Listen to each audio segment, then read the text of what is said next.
할렐루야. 우리 주 예수 그리스도께서 부활하셨습니다. 예수님께 예배하는 우리 모두의 삶 가운데 부활하신 예수 그리스도께서 생명의 놀라운 은혜를 주실 줄 믿습니다. 아멘. 주의 옷자락 만지며 라는 제목으로 하나님 말씀 함께 나누도록 하겠습니다. 여러분, 우리가 삶을 살아가면서 어려움과 고난을 마주할 때가 있습니다. 근데 여러분, 이 고난이 우리의 삶 가운데 은혜로 바뀔 수 있을까요? 우리가 마주대하고 있는 그 고난이 변하여서 나에게 축복이 될 수 있을까요? 김혜영 선교사님이라고 계십니다. 국제사회복지사로도 활동을 하시고 또 선교사님으로도 사역을 감당하십니다. 우리 김혜영 선교사님의 키가 134cm라고 합니다. 어린 시절 그 아버지가 술에 취하셔서 이제 막 태어난 아기가 딸이라는 이유 때문에 이렇게 던지셨대요. 그래서 척추를 다쳐서 키가 많이 자라지를 않았던 겁니다. 그 아버지가 이제 삶을 마감하시고 또 어머니도 정신질환이 있으셨고 동생들도 있고 해서 이 가족을 보살피느라고 어린 시절부터 김혜영 선교사님은 이제 식모살이를 하셨다고 합니다. 그 후에 이제 무료 직업 학교에 가게 되었는데 그곳에서 자신을 정말 사랑해주는 선생님 한 분을 만나신 거예요. 그 선생님께서 교회로 인도해 주셔서 하나님을 처음 믿게 됩니다. 이제 그 직업 학교에서 옷감 짜는 편물 기술을 이제 배우시게 됐는데요. 실력이 일취월장 성장하게 돼서 나중에 세계 장애인 기능 경기에서 1등을 하게 됩니다. 이제 그것이 계기가 되어서 아프리카의 보츠와나라는 나라로 가셔서 그 학생들에게 기술도 가르쳐주고 복음도 전하는 선교 사역을 감당하셨습니다. 나중에 김혜영 선교사님이 이런 고백을 하셨어요. 육신의 장애, 아버지의 죽음, 엄마에게 어렸을 적 맞고 자랐던 그 모든 기억이 저에게는 상상할 수 없었던 너무나 큰 고난이었습니다. 지금까지 살아왔던 모든 순간 속에서 고난이 아니었던 적이 없습니다. 그런데 그 고난을 통해서 저는 그 상처를 통해서 하나님을 만나게 되었습니다. 하나님을 만나고 나니 그 고난이 제게는 변해서 은혜가 됐고 또 축복이 되었어요. 이 고난이 변해서 저에게는 다이아몬드가 됐습니다. 여러분, 우리도 그런 경험할 수 있을까요? 내게 찾아온 이 고난, 내게 찾아온 이 어려움이 변하여서 은혜와 축복이 되고 이 선교사님의 고백처럼 내게는 이 고난이 다이아몬드가 됐다라고 말할 수 있을 그날이 우리에게 찾아올까요?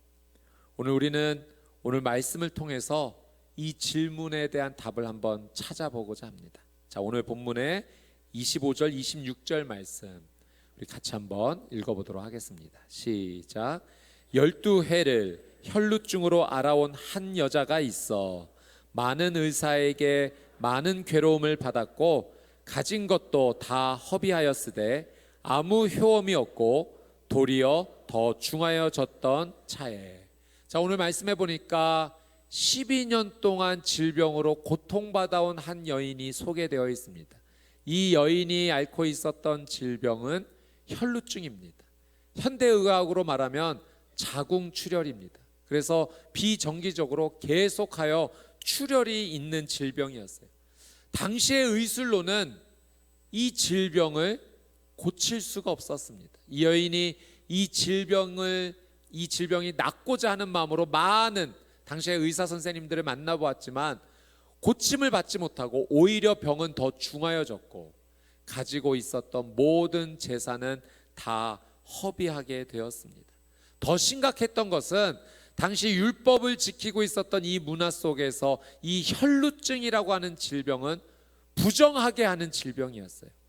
이 여인이 부정하게 되었기 때문에 이 여인이 만나는 사람들, 접촉하는 사람들, 만지는 그 모든 것들이 그날 하루 종일 다 부정하게 되었습니다. 여러분, 이 여인이 살아온 삶이 어떠했을까요? 모든 사람들이 이 여인을 만나기를 꺼려했습니다. 만나서 접촉이라도 일어나면 자신의 삶도 하루 동안 부정해지니 이 여인을 가까이 하려 하지 않았던 거죠. 여러분, 12년이라는 세월은 결코 짧은 시간이 아닙니다. 질병으로만 해도 너무나 고통스럽고 어려운 시간을 보내는데, 만나는 모든 사람에게 환영받지 못하고 그 지독한 외로움 속에서 살아야만 됐던 이 여인의 고통의 무게를 생각해 보면 참 쉽지 않은 어려움의 시간을 이 여인은 보내온 것입니다. 여러분, 우리가 간혹 감기라도 걸려서 몸이 아프고 몸살이 나서 나 아파 라고 말할 수 있는 상대만 있어도, 내 이야기를 들어줄 그 대상만 있어도 어쩌면 그 말 한마디 함으로써 우리는 위로를 받게 되는 거죠. 주변에서 많이 아프구나, 괜찮아? 이 말 한마디만 건네줘도 그 아픈 가운데 위로를 얻는 것인데, 이 여인은 나 아파요 라고 말도 할 수 없는, 자신의 주변에 아무도 거하지 않는, 괜찮아? 그 위로의 말 한마디 건네받을 수 없었던 그 시간을 무려 12년 동안이나 가져왔던 거죠. 이랬던 이 여인의 고통의 무게 가운데 작은 반전이 시작이 됩니다. 자, 오늘 본문의 27절 말씀 같이 한번 읽어보겠습니다. 시작. 예수의 소문을 듣고 무리 가운데 끼어 뒤로 와서 그의 옷에 손을 대니, 이 여인이 한 가지 소식을 듣게 됐는데 말씀에 기록되기를 예수의 소문을 들었다, 이렇게 기록이 되어 있습니다. 여러분, 어떤 소문을 들었겠습니까? 예수님은 그 어떤 사람도 외면하지 않으신다라는 이야기를 들은 거예요. 그리고 예수님께 나아갔던 자는 그 어떤 질병이든 예수님께서 깨끗이 낫게 해주셨다라는 그 소문을 이 여인이 들은 겁니다. 여러분, 예수님에 대한 이야기를 이 여인이 들었을 때요, 예수님에 대한 이야기가 이 여인에게 믿음의 씨앗으로 툭 하고 떨어진 겁니다. 예수님의 이야기가 믿음의 씨앗이 된 거예요.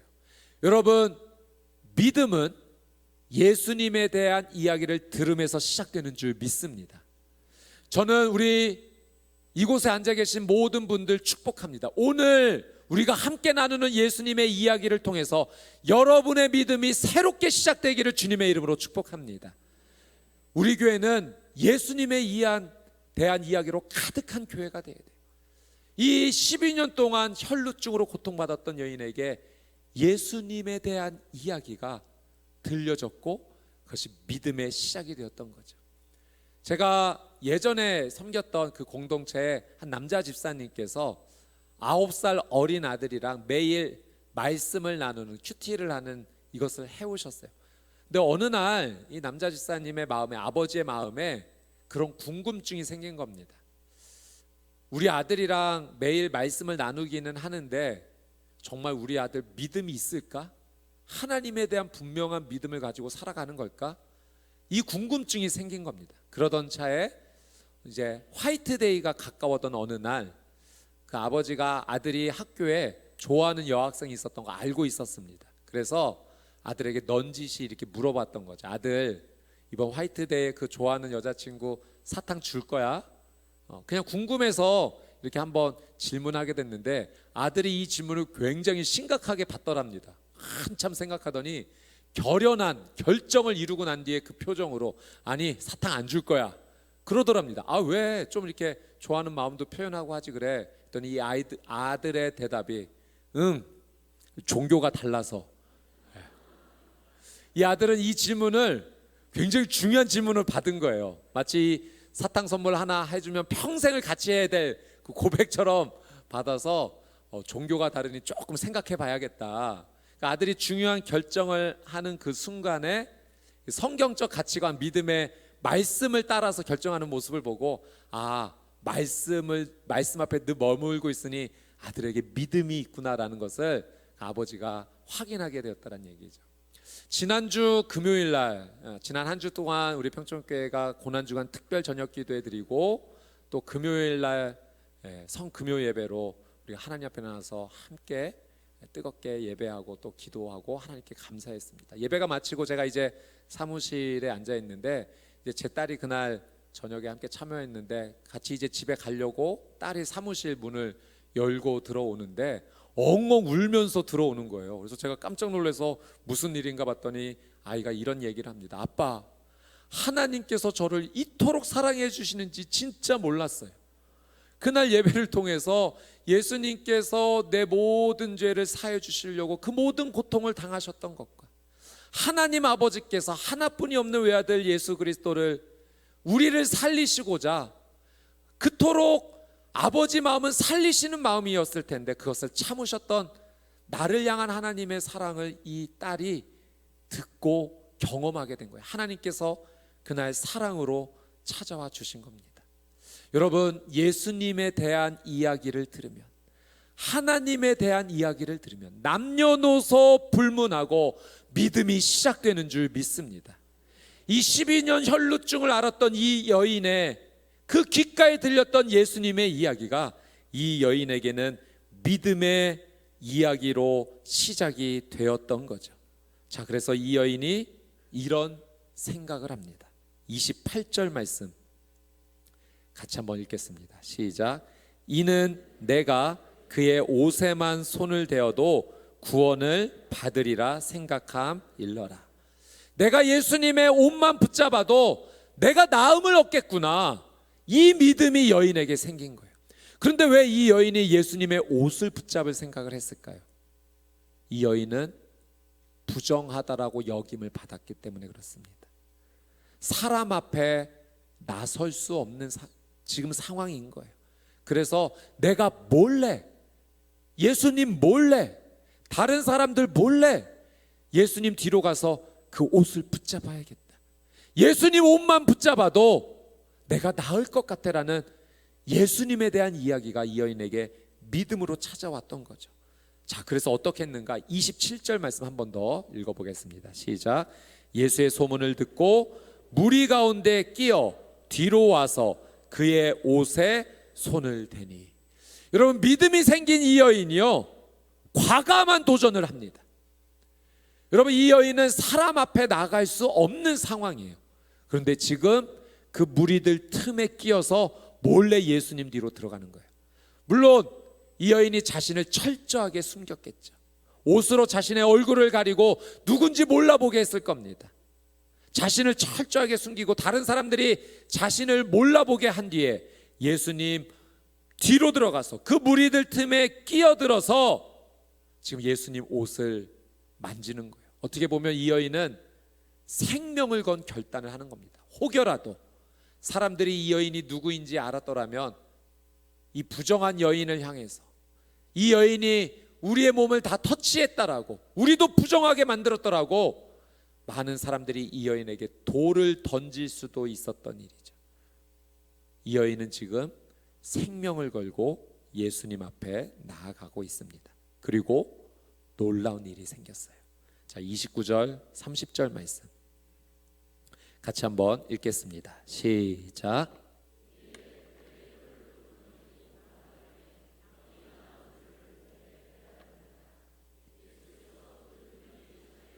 나간 줄을 곧 스스로 아시고 무리 가운데서 돌이켜 말씀하시되 누가 내 옷에 손을 대었느냐 하시니. 자, 이 여인이요, 예수님 몰래 그 옷을 만졌습니다. 믿음으로 예수님의 옷을 잡는 그 순간 예수님의 능력이 이 여인에게 흘러 들어왔어요. 출혈의 근원이 다 말랐습니다. 이 여인이 몸으로 느낄 만큼, 내 병이 나았구나 느낄 만큼 놀라운 기적이 이 순간 일어났던 거죠. 예수님께서 갑자기 가던 걸음을 멈추시고 누가 내 옷에 손을 대었느냐라고 질문을 하십니다. 여러분, 예수님께서 이 말씀하셨을 때 제자들이요 어리둥절했습니다. 예수님, 지금 이렇게 수많은 무리들이 뒤따르는 것이 보이지 않습니까? 예수님께 가까이 나오려고 이 많은 무리들이 이렇게 예수님 앞에 밀고 있는데 지금 누가 예수님 옷에 손을 대었냐고 지금 말씀하시는 거예요. 수많은 사람들이 지금 예수님과 부딪히고 있는데 제자들은 예수님의 이 말의 뜻을 이해할 수가 없었습니다. 근데 사실 예수님께서 누가 옷에 손을 만졌느냐 그 질문이 아니시죠.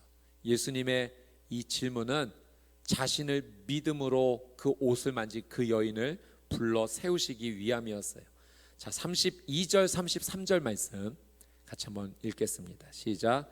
예수께서 이 일 행한 여자를 보려고 둘러보시니 여자가 자기에게 이루어진 일을 알고 두려워하여 떨며 와서 그 앞에 엎드려 모든 사실을 여쭈니. 예수님께서 그 걸음을 멈추시고 뒤를 돌아 주위를 둘러보시며 누가 내 옷에 손을 대었느냐 이 말씀을 하셨을 때 여인은 예수님께서 자신을 부르신다는 것을 분명히 알게 되었습니다. 그리고 예수님 앞에 무릎을 꿇고 엎드리죠. 그리고 있는 사실 모든 것을 숨기지 않고 솔직하게 말합니다. 저는 12년 동안 혈루증으로 고통받아온 사람입니다. 저는 부정한 여인입니다. 그런데 예수님에 대한 이야기를 제가 들었고 예수님의 옷만 붙잡아도 낫겠다라는 믿음이 있어서 이렇게 예수님 옷을 붙잡았습니다. 주님, 저를 불쌍히 여겨주십시오. 예수님 앞에 엎드려 자신의 숨겨왔던, 다른 사람에게 숨기고 싶었던 그 모든 것을 드러내며 예수님 앞에 지금 말하고 있습니다. 여러분, 예수님께서 이 여인을 부르시기 전까지, 이 여인이 예수님의 옷을 만지고 나음을 얻기 전까지 지금 이 여인의 삶을 돌아보면, 그래서 이 삶의 모습을 색으로 표현한다면 너무나 어두운 색 아닙니까? 이 여인에게는 소망이 없었어요. 희망이 없었어요. 이 여인에게 어떤 다시 회복될 수 있는 그 근거도 이 여인에게 없었습니다. 그래서 이 여인의 색은 완벽한 어둠의 색이었던 거죠. 몸과 마음이 상처로 가득했고 사람들을 만나는 것조차 두려웠습니다. 여러분, 이 여인이 외출하고 싶었을 때는 아무도 다니지 않았던 그 시간을 선택했을 거예요. 그리고 땅만 쳐다보고 다녔을 겁니다. 사람들 눈빛 마주대하기 어려웠던 그 12년의 세월을 이 여인이 보냈었던 거죠. 그런데 지금 예수님께서 이 여인을 불러 세우신 이때는 예수님의 그 말씀 한마디로 따뜻한 빛이 이 여인의 삶 가운데 들어온 겁니다. 그리고 자신의 수치와 모욕과 그 부끄러움을 다 드러낼 만큼 용기를 내서 예수님 앞에 말할 만큼 이 여인의 삶의 색깔이 변화되고 있는 거예요. 그전에는 어둠의 색깔이었다면 이제는 따뜻한 색으로 변하면서 예수님의 말씀이 빛으로 들어오면서 이 여인이 변화되고 있는 것입니다. 여러분, 사실 예수님께서는 이 여인의 모든 것을 다 알고 계셨어요. 예수님은 전지전능하신 하나님이시기 때문에 이 여인이 얼마 동안 이 질병에 고통받고 있었는지, 어떤 마음으로 지금 나오고 있었는지 다 알고 계십니다.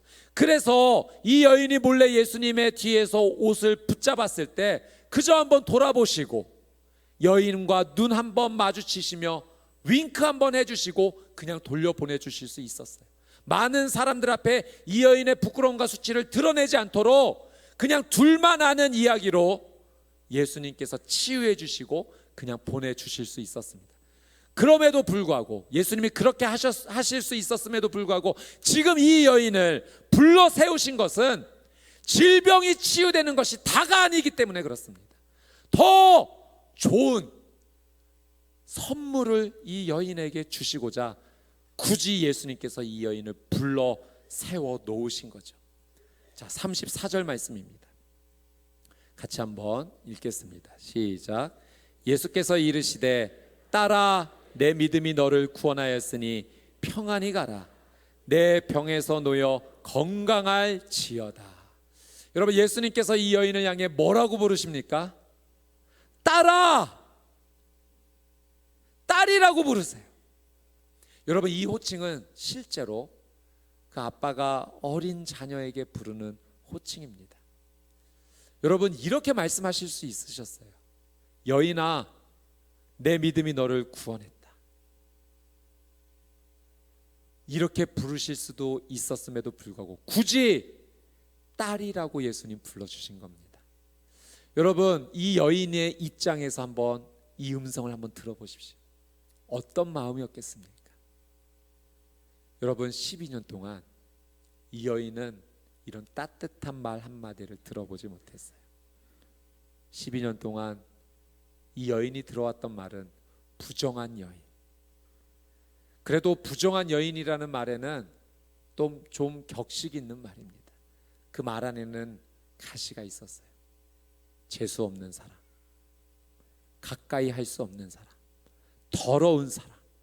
많은 사람들이 부정한 여인이라 부르면서 이 여인에게 가까이 다가오려 하지 않았어요. 12년이라는 세관을, 그 시간을 부정한 사람이라고 늘 듣고 있었던 이 여인에게 예수님께서 딸아 라고 불러주셨을 때는 예수님의 이 말 한마디가 햇살처럼 어두워졌던 이 여인의 마음 가운데 밝게 다가오는 호칭이었습니다. 예수님께서 말씀하신 거죠. 너는 부정한 사람 아니다. 너는 더러운 사람 아니다. 너는 재수 없는 사람 아니다. 너는 이제 깨끗한 사람이야. 내 딸이야. 하나님의 자녀야. 많은 사람 앞에 그것을 도장 찍어주시는, 특별하게 예수님께서 이 여인의 마음을 회복시켜 주시기 위해 부르셨던 그 호칭이었습니다. 여러분, 제가 오늘 설교 초반에 김혜영 선교사님 말씀을 드렸죠. 134cm 장애가 있었던 삶. 그래서 그의 삶을 보면 그냥 어두운 삶의 그 자체였어요. 절망과 아픔과 외로움이 가득했던 이 선교사님의 삶을, 한 여인의 삶을 하나님께서 이렇게 인도해 주십니다. 우리 영상을 한번 잠깐 보신 후에 말씀을 이어가도록 하겠습니다. 이 작은 키로 어떻게든지 가난과 장애를 벗어나서 사람 대접받으려고 정말 열심히 사는 시절이었어요. 84년도 전국기능대에서 금메달, 85년도 국가대표로 가서 국제기능올림픽대에서 금메달 땄어요. 그때 이미 전에 향후 대한민국을 빛낼 5명에 선정돼서 다큐멘터리를 찍은 그런 주인공이에요. 이만하면 됐다 하던 그때 하나님께서 저를 불러내셨어요. 대학 입시 시험 2번 봤는데 떨어졌어요. 대학 입시 2번 실패하고 어떻게 살까 고민하다가 시편 119편 말씀에서 눈이 멈췄어요. 청년이 무엇으로 그의 행실을 깨끗게 하리까? 주의 말씀을 따라 삼가할 것이다. 저는 예수님을 믿고 벌써 9년째가 됐는데 말씀을 따라서 산 세월이 아니라 금메달을 따라서 산 세월이었어요. 이 세상이 저의 가치를 금메달로 자꾸 인정해 줬잖아요. 그래서 저는 저 자신이 금메달을 많이 딸수록 인정받는 줄 알았어요. 장애가 있는 저는 죽을 힘을 다해서 했었어야 돼요. 정말 피눈물을 흘려가면서 그 고생을 했는데 실패했죠. 몸과 마음이 쓰러졌어요. 그러고 있는 중에 혜영아, 주의 말씀을 따라서 살아라. 금메달을 따라서 살지 말고 이 세상을 따라서 살지 말고 주의 말씀을 따라서 살아라. 이렇게 말씀하시는 거에 그럼 어떻게 살까요? 그랬더니 아프리카 보츠와나의 직업학교 교사. 저는 고민하지 않고 1년 정도 아주 가볍게 자원봉사자로 그 아프리카 보츠와나로 갔어요. 쭉 14년이 흐르게 됐는데 많은 분들이 저한테 물어봤어요. 아니 선생님 어떻게 거기서 그렇게 살 수 있었어요? 한 14년이 지나고 나서야 사람들이 물어올 때 아 내가 왜 거기 살 수 있었지? 이 아프리카 오지 청소년들은 저를 정말 사랑해 줬어요. It's so beautiful. 여러분 매일 이런 말을 듣고 탄다고 생각해 보세요. 금메달 3개 따도 예쁘다고 안 했어요.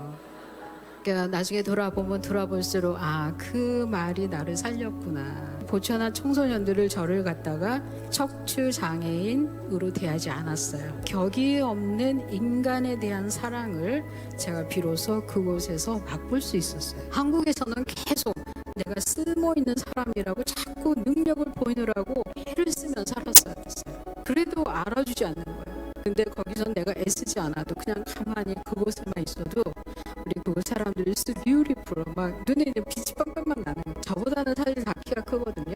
사람의 마음은 약한 대로 흘러가는 것이 맞아요. 자기들보다 키가 작고 그렇게 다니는 저가 되게 귀여웠던 것 같아요. 그래서 여타의 다른 선교사님들보다 사랑을 많이 받았어요. 어느 정도였냐면 제가 이렇게 걸어가고 있으면 제가 이렇게 쩔룩이면서 걸어가잖아요. 그 와서 업어줘요. 등을 내밀었어요. 잊을 수 없어요. 빨래 빤다고 내다 놓으면 아이들이 확 몰려와요. 싹 다 해가지고 개켜갖고 갖다 줘요. 100세를 사신 교수님께서 이렇게 말씀하십니다. 사랑하십시오. 그러면 행복합니다. 네, 그 사랑은 타인을 위해서 하십시오. 예수 그리스도의 말씀을 따라 살 때 비로소 참 삶을 누리게 됩니다. 김혜영 선교사님께서 그 어려움의 세월에 있을 때 자신이 쓸모 있는 사람이라고 증명을 하고 싶었어요.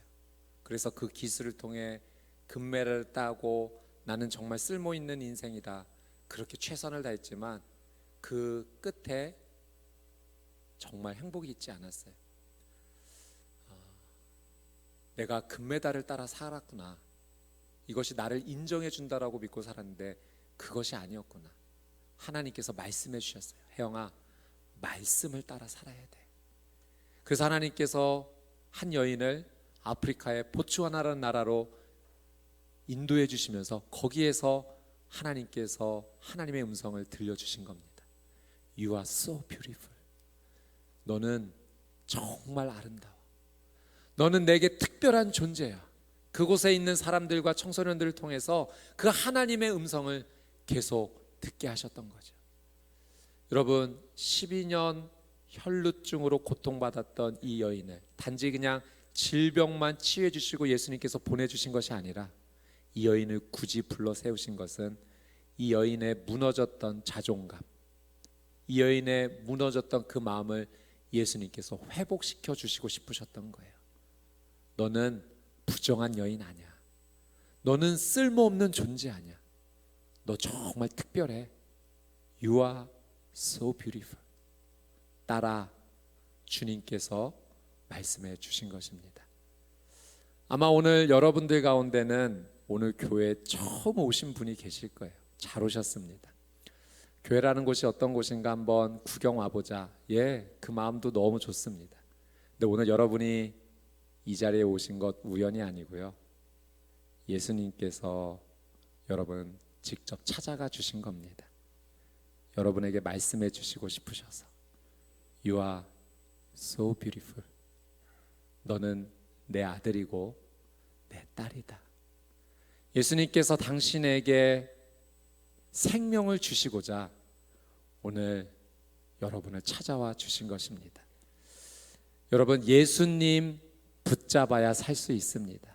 12년 혈루증 앓았던 이 여인이 예수님 붙잡았을 때 살게 되었어요. 그의 질병이 치유되었고 무너졌던 마음과 자존감이 다 회복되고, 더 놀라운 것은 이 여인이 영원한 생명을 예수님께 선물로 받았다라고 하는 사실입니다. 우리도 예수님 붙잡으면 우리의 질병이 깨끗하게 나음받을 줄 믿습니다. 예수님 붙잡으면 우리의 무너졌던 모든 마음과 자존감도 회복될 줄 믿습니다. 예수님 붙잡으면 우리는 영원한 지옥불에 가는 존재가 아니라 하나님과 함께하는 영원한 생명을 누리는 존재가 될 줄 믿습니다. 예수님 붙잡으면, 예수님 믿으면 우리는 하나님의 아들, 하나님의 딸이 되는 것입니다. 오늘은 부활주일이에요. 예수님께서 죽음의 권세를 깨뜨리시고 다시 살아나셨어요. 부활의 첫 열매가 되셨습니다. 예수님께서 부활의 첫 열매가 되셨기 때문에 그 예수 그리스도를 믿는 우리에게도 부활의 은혜가 임하는 줄 믿습니다. 예수님 붙잡고 이 부활의 놀라운 생명을 누리는 저와 여러분이 되시기를 주님의 이름으로 축복합니다.